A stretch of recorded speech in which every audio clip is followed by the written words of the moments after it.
Welcome back, fellow adventurers and accidental experts in government paperwork. Today's episode is called I Fought the Bureaucracy, and the Bureaucracy Won, but only until I learned to be zen with photocopies. From Spain's paperwork purgatory to London's postcode ping pong. This is the true, mildly traumatizing story of how I earned my expat stripes. One confusing form, and soul-crushing queue at a time.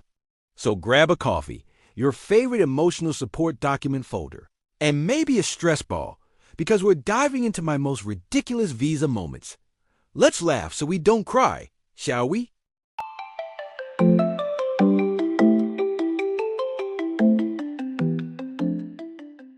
Expat life, my bureaucracy nightmares, from Spain to the UK to Malaysia. Hey everyone, welcome back to the channel. Today's video is a bit different. I'm sharing my personal 2-decade-long saga of dealing with expat bureaucracy. And trust me, it's been a wild ride.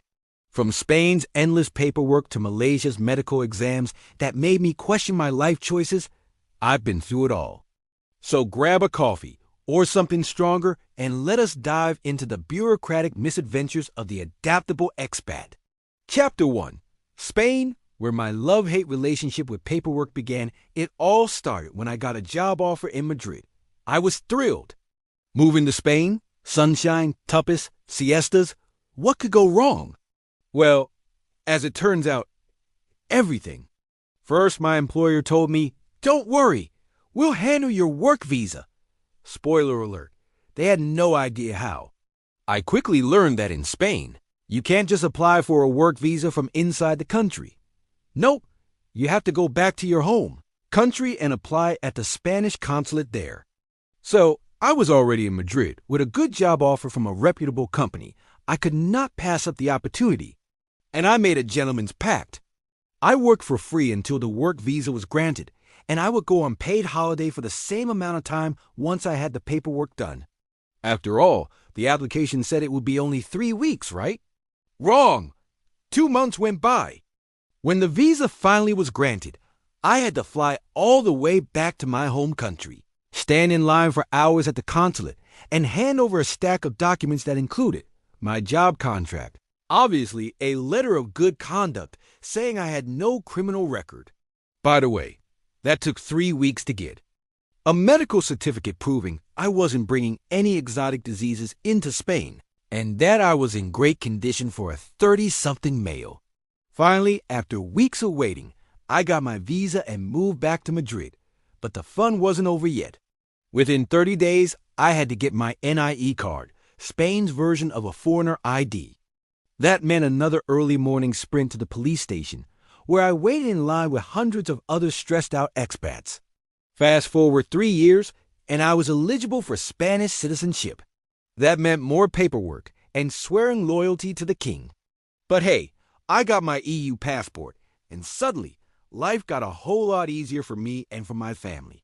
Oh, except I had to change from bank accounts to pretty much anything with my old NIE was my username, because as a Spaniard, you get a different ID called DNI with a completely different number. No pain, no gain.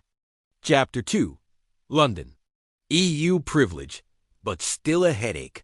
With my shiny new EU passport, I thought moving to the UK would be a breeze. No visa needed? Amazing. But of course, the British bureaucracy had other plans. First, I needed a national insurance number. Basically, the UK's version of a social security number. But here's the catch. You need a NINo to work. But to get one, you need a job offer. And some employers won't hire you without a NINo. Classic bureaucratic loop. Lucky for me, the job was the whole reason I was moving, so that part was already covered. All I needed was an appointment at the Job Center Plus to get the actual number. Funny enough, you fill out a form requesting the appointment where you specify your current address. I guess they want to know so they can send you clear across London to the office at the end of the galaxy. After a morning-long visit and a few weeks, I finally got my number. Oh, and I could not get paid until I got it. So once again, my paycheck would be delayed. Next up, healthcare. The NHS is fantastic, but finding a GP clinic that would actually register me was like winning the lottery. I had to call 4 different clinics before one finally said, "Fine, come in." A few happy years later came another of those life-changing events you did not order from the menu, Brexit. Now, I was going to be a foreigner once again. But this time I decided to take the bull by the horns. I'm Spanish, right? But the story will have to continue in the next episode. You got stuff to do. And so do I. But do follow our saga to see how and why we ended up in Malaysia. And where life will take us next. Hint, it won't be back to Europe. Please give us a like, share, and comment below. We would love to answer your questions or nightmares about visas and work permits. And tell us a neat thing or two about your experiences.